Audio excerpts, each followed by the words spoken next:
Дәл осындай чөпереки жасағыңыз келсе, менің видеомды соңына шейін бақылаңыздар.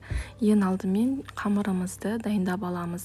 Ыдысымызға мұздай бір кесе суымызды құямыз, дәміне қарай тұзымызды саламыз және де жақсылап араластырып, еліктен ұнымызды өткізіп саламыз.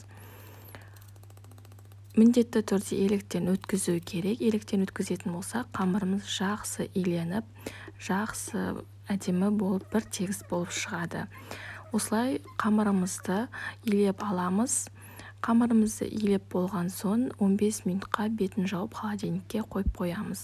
Ол уақытта ішіне салатын салмасын дайындаймыз. Өз қалауларыңызша мен картошка, пиязды және тұз, бұрыш қосып араластырып жасадым. Пиязды міндетті түрде қуырып алыңыздар, өте дәм береді.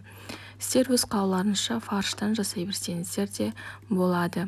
Енді 15 минут өтті. Дайындап алған қамырымызды, ию қанған дайын тұрған қамырымызды алып, өзімізге керекті мөлшерде, өзіміз қалағандай формада барлығын бөліп, майда-майда зуалаға жасап аламыз. Құрметті көрермен, менің каналыма тіркелмеген болсаңыздар, міндетті түрде тіркеліп, лайк басып, комментарий жазып, қолдап кетіңіздер. Енді қамырларымызды бөліп дайындап болған соң, оқтаудың көмегімен жұқа етіп қамырымызды жайып шығатын боламыз. Осы кезде табамызды қыздырып, майымызды қыздырып қоямыз. Қамырымызды жайып болған соң, ішіне дайын тұрған салмамызды салып, осындай трубочканың көмегімен бір шетін жаппай ашық қалдырып, трубочка сиятындай етіп ашық қалдырамыз.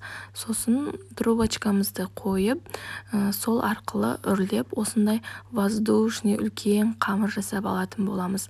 Қамырымызды қызып тұрған майға салып, осылай ожаудың көмегімен беті қызарғанша үстіне майымызды құйып тұрамыз. Қорықпаймыз, бірден қызармайды, ұзақ уақыт құю керек. Сол кезде өзі біртіндеп қамырымыз қызарып шығады. Отымыздың асты қатты тұрмау керек, орташа отта тұру керек. Қатты болса, астыңғы бөлігі күйіп кетеді. Дәл осылай кезекпен барлық шетіне майымызды құйып шығамыз. Қатты үлкен болып кетпес үшін орташа көлемде жайып, орташа етіп үрлейтін боламыз. Табаға салып, үстіне май құйған кезде тағы да көтеріледі. Міне біздің чөперекиларымыз дайын болып шықты. Сіздер де міндетті түрде жасап көріңіздер, өте дәмді болып, қытыр-қытыр етіп, хрустящий болып шығады. Сіздер де жасап, өз ойларыңызбен комментарий бөліміне бөлісе кетіңіздер. Және маған тіркелуді ұмытпаңыздар. Сау болыңыздар.